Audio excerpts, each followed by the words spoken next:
बकरा ईद, जिससे गरीबों को, मजदूरों को बहुत बड़ा फायदा होता है। जिन लोगों, गांव में आप जाइए, हर दूसरे घर में बकरा पालते मिलेंगे। किस लिए पालते हैं? कि बकरा ईद आएगी, बकरे हमारे पिटेंगे। इस प्रकार से हम बकरीद के भी पक्ष में नहीं हैं।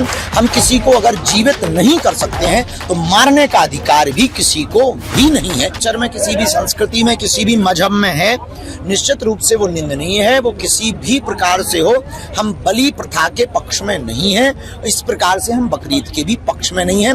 हम किसी को अगर जीवित नहीं कर सकते हैं तो मारने का अधिकार भी किसी को भी नहीं है। इसके सब्स्टिट्यूशन है, उस वक्त कोई ऐसी व्यवस्था रही होगी जब बकरे की कुर्बानी दी गई होगी, या पर हमारे सनातन परंपरा में भी कई जगह बलि प्रथा है।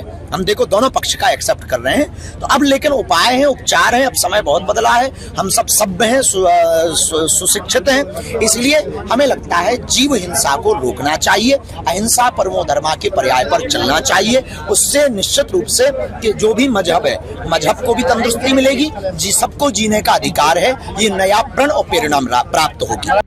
नेताजी, अभी एक बाबा बागेश्वर धाम ने बकरीद को लेकर बयान जारी किया है, तो क्या कहना चाहेंगे? देखिए, बाबा बागेश्वर धाम धीरेन्द्र शास्त्री जी की देश में अपनी एक लोकप्रियता है।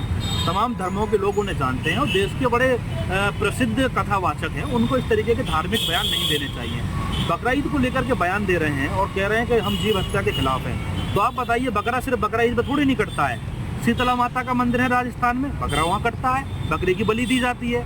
माँ मंडेश्वरी मंदिर है बिहार के अंदर, बकरे की बलि दी जाती है, बकरा वहाँ कटता है। तो ऐसा नहीं है खैर ईद पे ही बकरा कटता है, लेकिन धीरेन्द्र शास्त्री जी सिर्फ जीव हत्या उनको ईद पे याद आती है, लेकिन जब मंदिर में बलि दी जाती है तो वो जीव हत्या की बात नहीं कर रहे हैं। तो इस तरीके का बयान देना गलत है। और मैं आपको ये बताना चाहता हूँ कि ये जो बकरा जो खरीदा जाता है, ये गरीब किसान मजदूर परिवार के जो लोग हैं, जिसमें हिंदू भाई शामिल हैं, मुस्लिम शामिल हैं, सिख हैं, बौद्ध हैं, पारसी हैं, जो बेचारे गरीब मध्यम वर्ग के परिवार से लोग आते हैं, वो बकरा पालते हैं।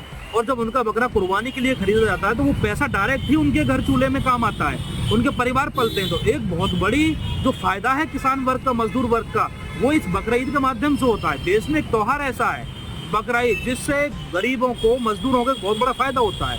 जिन लोगों, गांव में आप जाइए, हर दूसरे घर में बकरा पालते मिलेंगे। किस लिए पालते हैं? कि बकरा ईद आएगी, बकरे हमारे पिटेंगे। तो इस त्योहार को बिगाड़ने की कोशिश न की जाए। जिस तरीके से धीरेन्द्र शास्त्री जी या और भी जो पूर्व विधायक वगैरह जो बयान दे रहे हैं वो गलत है। इस तरीके से हमारे हिंदू भाई अपना त्योहार बनाते हैं खुशी खुशी, ऐसे ही हमारे मुस्लिम भाई भी अपना त्योहार बनाए खुशी खुशी।